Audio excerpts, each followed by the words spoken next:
పట్టపగలగు వరకు వేకువ వెలుగు తేజరిల్లునట్లు.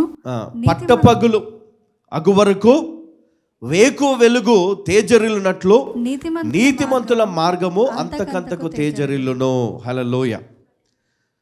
నీతిమంతుల మార్గము అంతకంతకు తేజరిల్లును. ఒకటి మన ఆత్మీయ జీవితం, రెండు విశ్వాసం అని చెప్పినాను. ఈ ఆత్మీయ జీవితంలో మన హృదయములో క్రీస్తులో వేరుపారి, అంటే మనము ఆయనలో, మన హృదయములో యేసుక్రీస్తు ద్వారా, అంటే ఈ విశ్వాసము ద్వారా క్రీస్తు మన జీవితములో మనతో కూడా ఆయన ఉన్నాడు, ప్రయాణము చేస్తూ ఉన్నాడు. మనం చేయు ప్రార్థనలు, మనం అడుగు ప్రతి విజ్ఞాపన ఆయన అంగీకరిస్తున్నాడు. మన కొరకు తండ్రి దగ్గర ఆయన వేడుకుంటున్నాడు. ఇది నువ్వు విశ్వసించి నువ్వు చేసే ప్రార్థన.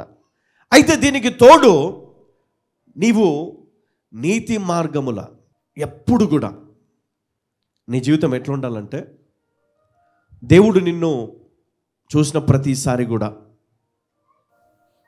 నీతిమంతునిగా, నీతిమంతురాలుగా, అంటే దేవుని కోసం కనపడాలని ఆదివారం ఒక్కరోజు కాదు, కానీ నీ జీవితాన్నే నువ్వు మార్చుకోవాలా కదా. యేసయ్య నీ హృదయంలో ఉన్నాడంటే విశ్వాసముతో నువ్వు ఆయనను అంగీకరించావు గనక ఆయన నీలో ఉన్నాడు, నీతో ఉన్నాడు, నీ జీవితంలో ఉన్నాడు, నీ ప్రయాణంలో ఉన్నాడు, నీ యొక్క మరి ప్రతి అవసరతలో ఆయన నీకు తోడుగా ఉన్నాడు. కష్టములో, బాధలో, వేదనలో అన్నిటిలో నీకు తోడుగా ఉన్నాడు.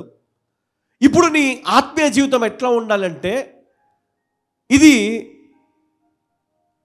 అంతకంతకు, ఇక్కడ 18లో ఏమన్నాడంటే, నీతిమంతుల మార్గము అంతకంతకు తేజరిల్లును. ఎవరి నీతిమంతుడు అంటే, దేవుని యందు ఆధారపడే వ్యక్తి, దేవుని యందు భయభక్తులు కలిగినటువంటి వ్యక్తి, దేవుడు ఉన్నాడు అని నమ్మే వ్యక్తి, దేవుడు సహాయము చేస్తాడు అని నమ్మే వ్యక్తి, దేవుని కోసము ఫలించే వ్యక్తి. హల్లెలూయా. ఎవరి కోసం ఫలించాలి నేను? ఎవరి కోసం నేను బ్లెస్ అవ్వాలమ్మా? నిజం చెప్పండి. దేవుడు మనకి ఎందుకు అవసరము అంటే మనం ఫలించడం కోసం. మనం చేసే ప్రార్థనదే కదా, దేవా నువ్వు ఉంటే చాలు. నువ్వు ఎక్కడ ఉండాలి? ఇంట్లో షెల్ఫ్లో ఉంటే చాలు, బైబిల్లో ఉంటే చాలు, నాతో వద్దు, నేను ఎటు వెళ్తే నాతో రావద్దు కదా. నేను గోడసాటికి పోయి సిగరెట్ కాలుస్తుంటే నాతో ఉండొద్దు.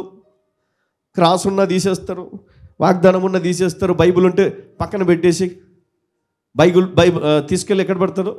బైక్లో పెట్టేస్తారు, లేదా పక్కన పెట్టేసి వీళ్ళు వెళ్ళి, అంటే వీళ్ళు ఏమనుకుంటారంటే, ఇప్పుడు దేవుడు లేడు కదా, చూడట్లేదు కదా.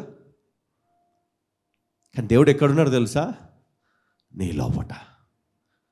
ఎక్కడున్నాడు చెప్పండి? నీ లోపటనే ఉన్నాడు అన్న. నువ్వు ఎక్కడికి వెళ్ళినా ఎవరుంటారు నీతోటి? నువ్వు భయపడొచ్చా? బాధపడొచ్చా? కష్టం వచ్చింది, బాధ వచ్చింది, లేమి, యేసు నామములో నీ జీవితాన్ని మారుస్తాడు ఆయన. హల్లెలూయా. యేసు నామములో ఆయన నీ జీవితాన్ని నూతన పరుస్తాడు కదా. ప్రతిరోజు నీ జీవితం ఏమవుతుంది? దినదినము తేజరిల్లుతుంది కదా, వెలుగుతుంది. ఎట్లా ఎట్లా వెలుగుతుందంట? పట్టపగలగు వరకు వేకువ వెలుగు తేజరిల్లునట్లు. హల్లెలూయా. పట్టపగలగు వరకు వేకువ వెలుగు తేజరిల్లునట్లు నీతిమంతుల మార్గము అంతకంతకు తేజరిల్లును. భక్తిహీనుల మార్గము గాఢాంధకారమైన. హల్లెలూయా. భక్తిహీనుల మార్గము ఎప్పుడు కష్టాలే, ఎప్పుడు బాధలే, ఎప్పుడు ఇబ్బందులే, నష్టాలే.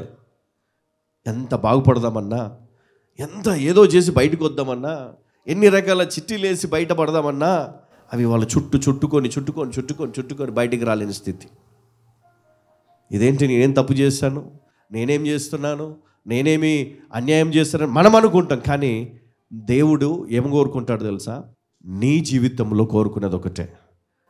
ఆయన ఈ సంఘాన్ని ఆయన ఒక వధువుగా చూస్తూ ఉన్నాడు కదా, వధువు సంఘంగా. కాబట్టి వధువు ఎలా సిద్ధపడాలంటే ఆత్మీయ జీవితాన్ని జీవిస్తూ ఉండాల. నీతి అనే ఆ చక్కటి జీవితాన్ని కలిగి మరి అంతకంతకు తేజరిల్లుతో ఆ దేవాది దేవుని కొరకు సిద్ధపడాలి. హృదయములో క్రీస్తుని కలిగి విశ్వాసం అనే గొప్ప శక్తిని కలిగి తన జీవితంలో వచ్చే ప్రతి సమస్యను ఎదుర్కొంటూ జయిస్తూ ప్రార్థనతో ముందుకు వెళ్ళే వధువు సంఘముగా తయారవ్వాలి. హల్లెలూయా. అలాంటి స్త్రీ దేవునికి పర్ఫెక్ట్. హల్లెలూయా. అలాంటి వ్యక్తులను దేవుడు కోరుకుంటున్నాడు. కానీ ఈరోజు మరి నిజంగా మనం చూసేది ఏంటి అంటే మరి విశ్వాసము లేకపోవడం, భయము భక్తి లేకపోవడం. మరి ఇక్కడ వాక్యం సెలవిస్తూ ఉంది, నీతిమంతుల మార్గం అంతకంతకు తేజరిల్లు అని. కానీ మరి భక్తిహీనుల మార్గము ఏమవుతుందమ్మా? గాఢాంధకారమయము. అంటే ఇక చీకటి, నెమ్మది ఎప్పటికీ ఉండదు, సంతోషం ఉండదు, ఎప్పుడు భయము వణుకు, ఎప్పుడు ఇవే. మరి అలాంటి జీవితము జీవించడం కంటే యేసయ్య వైపు తిరగడమే ఉత్తమం కదా. యేసయ్యను కలిగి జీవించడమే మంచిది. హల్లెలూయా.